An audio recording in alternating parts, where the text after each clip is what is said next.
నా పేరు కాట్రావతి లక్ష్మీనాయక్. గిరిజన సంక్షేమ గురుకులం అవుట్సోర్సింగ్ ఉపాధ్యాయులు మరియు అధ్యాపకుల సంఘానికి రాష్ట్ర అధ్యక్షుడిగా వ్యవహరిస్తున్నాను. మరి మేము అవుట్సోర్సింగ్ ఉపాధ్యాయులు అనేటువంటి వ్యవస్థ దేశంలో ఎక్కడ కూడా లేదు. మరి కేవలం గిరిజన సంక్షేమ గురుకులంలో మాత్రమే ఉపాధ్యాయులను అధ్యాపకులను అవుట్సోర్సింగ్ విధానంలో ఉంచడం వల్ల అటు జీవో నెంబర్ 7కి మేము అవుట్సోర్సింగ్లో మాకు మరి అక్కడ ఉన్నటువంటి ఉపయోగాలన్నీ కూడా మాకు అందడం లేదు. ఇలా కాంట్రాక్ట్ వ్యవస్థలో కూడా లేము. మరి ఈ అవుట్సోర్సింగ్ వ్యవస్థలో పనిచేస్తున్నటువంటి కేజీబీ స్కూల్స్ కానివ్వండి, మోడల్ స్కూల్స్లో ఉన్నటువంటి వారిని వారి సర్వీసు 2 సంవత్సరాలు అయిన వారిని కాంట్రాక్ట్ విధానంలోకి మార్పు చేశారు. మేము గత 15 సంవత్సరాల నుంచి చేస్తున్నటువంటి మా అవుట్సోర్సింగ్ ఉపాధ్యాయులను అధ్యాపకులను అవుట్సోర్సింగ్లో ఉంచడం వల్ల మరి వెల్ఫేర్ స్కీమ్స్ అన్నీ కూడా మేము నష్టపోతూ ఉన్నాము. ప్రభుత్వం ఇప్పటికైనా స్పందించి మమ్మల్ని కాంట్రాక్ట్ విధానంలోకి మార్చి మాకు న్యాయం చేయాలని మేము ఉదయం 5 గంటల నుంచి రాత్రి 9 గంటల వరకు సగటున రోజుకు 14 గంటలు మేము విధులు నిర్వహిస్తున్నాము. ప్రభుత్వం మా యొక్క న్యాయమైన సమస్యలను నెరవేర్చాలని చెప్పేసి ఈ సందర్భంగా కోరుకుంటా ఉన్నాం. పేరు నల్లమల్లి సునీత అండి. మేము ఈ గిరిజన గురుకుల పాఠశాలలో గత 10-15 సంవత్సరాల నుంచి ఉపాధ్యాయ వృత్తిని మేము చేస్తూనే ఉన్నాము.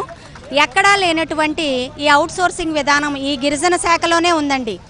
మనం చూసుకున్నట్లయితే బీసీ వెల్ఫేర్లో కానీ, ఎస్సీ గురుకులాల్లో కానీ, సోషల్ వెల్ఫేర్లు కానీ ఎలాంటి పరిస్థితుల్లోని ఈ అవుట్సోర్సింగ్ వ్యవస్థ లేదు.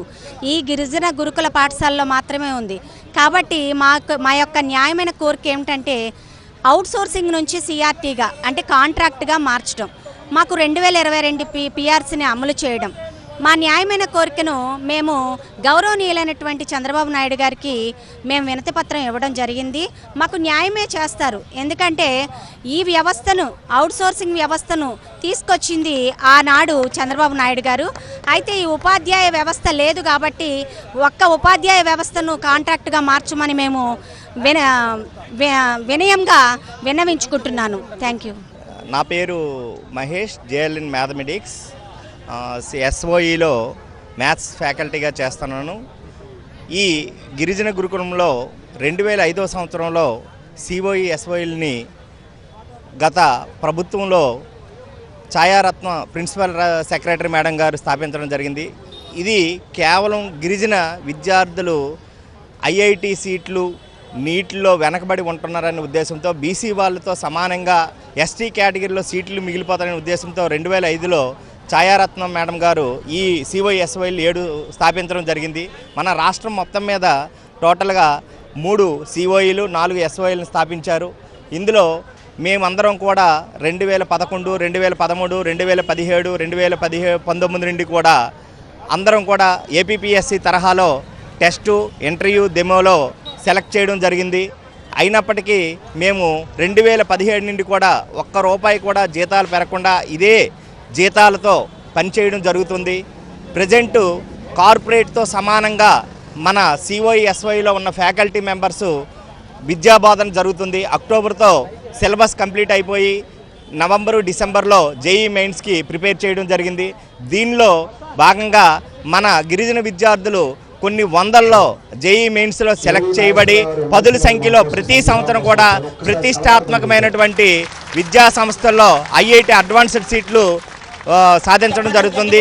కాబట్టి మన పక్కనే ఉన్నటువంటి గిరిజన గురుకులాలు తెలంగాణలో 90,000 నుండి 130,000 జీతాలు ఇస్తే, ఇక్కడ మన ఆంధ్రప్రదేశ్ గిరిజన గురుకులాల్లో మాత్రం అతి తక్కువ జీతాలతో, చాలీ చీలని జీతాలతో చాలా ఇబ్బందికరంగా ఉపాధ్యాయులు అనేవారు పనిచేయడం జరుగుతుంది. కాబట్టి మా యందు దయించి మమ్మల్ని అందరినీ కూడా సిఆర్టీగా మార్పు చేయవలసిందిగా కోరుచున్నాం. Thank you very much. నా పేరు కె రాజునాయక్. నేను గిరిజన ప్రజా సమాఖ్య రాష్ట్ర అధ్యక్షుడిగా నేను ఆంధ్రప్రదేశ్ రాష్ట్రంలో గిరిజనుల కోసం పనిచేస్తూ ఉన్నాను. ఇవాళ ఆంధ్రప్రదేశ్ రాష్ట్రంలో 191 విద్యాలయాలు, పాఠశాలలు, 1559 మంది ఉపాధ్యాయులు, ఇవాళ పిల్లలు చదువులు చెప్పే ఉపాధ్యాయులే ఇవాళ పోరాటం కోసం, ఇవాళ ఉద్యమం కోసం ఇవాళ రోడ్డును పడి ఇవాళ ధర్నా చౌక్ నందు భారీ ఎత్తున నిరసన కార్యక్రమాలు చేస్తూ ఉన్నారు. అసలు వీళ్ళకు ప్రభుత్వం ఎందుకు నిర్లక్ష్యం చేస్తుంది? ప్రభుత్వానికి ఇలా గోడు పట్టదా? అసలు ఉపాధ్యాయులు అంటే గిరిజనుల విద్యార్థులు అయితే వాళ్ళ బతుకులు ఏమైపోతాయో అనేది ఎందుకు ప్రభుత్వం పట్టించుకోవడం లేదు? కేవలం కక్ష సాధింపు చర్యలకే మీరు ఈ విధంగా చేయాలనుకుంటున్నారా? ఎందుకు పట్టించుకోవడం లేదు? ఇంతమంది లక్షల మంది విద్యార్థులు గురుకులాల్లో ఇవాళ చదువుకోవడానికి ఉంటే వాళ్ళకు పాఠాలు చెప్పేవారు ఉపాధ్యాయులు లేక ఇవాళ రోడ్డులు పడే పరిస్థితుల్లో ఉన్నారు. రేపు పొద్దున వాళ్ళ తల్లిదండ్రులు కూడా ఆందోళన చదువుతున్నారు, అయోమయంలో ఉన్నారు. ఎందుకు పట్టించుకోవడం లేదు? వాళ్ళు అడిగింది ఏం అడిగారు? ఉద్యోగ భద్రత అడిగారు, డిఎస్సీలు మినహాయించండి అని చెప్తున్నారు. ఏం జీతాలు పెంచాలని ఫస్ట్ గత ప్రభుత్వం నుంచి చెప్తా ఉన్నాము. కనీసము వాళ్లకు ఏ చర్యలు తీసుకోకపోగా వాళ్ళ మీద కనీసము వచ్చి ఒక మంత్రి గారైనా ఒక విద్యాశాఖ మంత్రి గారైనా కనీసం అధికారులు కూడా వచ్చి వాళ్ళ పరిస్థితి వాళ్ళ గోడు విన్నారా? ఏం లేదు. ఈరోజు టైం టేబుల్ కూడా ఇచ్చారు. టైం టేబుల్ విద్యార్థులు 10th class exams time table ఇచ్చారు. వాళ్ళు ఎలా పాస్ అవుతారు? వాళ్ళ పరిస్థితి ఏంటి? ఎందుకు ప్రభుత్వం మొండి వైఖరి చేస్తూ ఉంది? ఇవాళ నేను ప్రభుత్వానికి ఒకటే అడుగుతా ఉన్నాను. ఈ ఆంధ్రప్రదేశ్ రాష్ట్రంలో విద్యార్థుల పట్ల, గిరిజనుల పిల్లల పట్ల వారి జీవితాలను నాశనం చేసింది మీ ప్రభుత్వమని నేను కోరుతా ఉన్నాను. ఇవాళ ఉపాధ్యాయులు లేకపోతే వాళ్లకు ఎవరు పాఠాలు చెప్తారు? వాళ్ళ బాగోగులు ఎవరు చూస్తారు? కేవలం ఒక ప్రిన్సిపాల్తో ఒక స్కూల్ మొత్తం నడుస్తూ ఉంది. ఇవాళ ఆ విద్యార్థులు ఉపాధ్యాయులు లేక చెట్ల కిందనో రోడ్ల మీదకి వచ్చి ఇవాళ మాకు గురువులు కావాలని చెప్పేసి అడుక్కుంటున్నారు. గిరిజన పిల్లలంటే ఇంత చిన్న చూప ప్రభుత్వానికి? ఎందుకు ఇంత నిర్లక్ష్యం వహిస్తుంది? గిరిజన మంత్రి ఎందుకు పట్టించుకోవడం లేదు?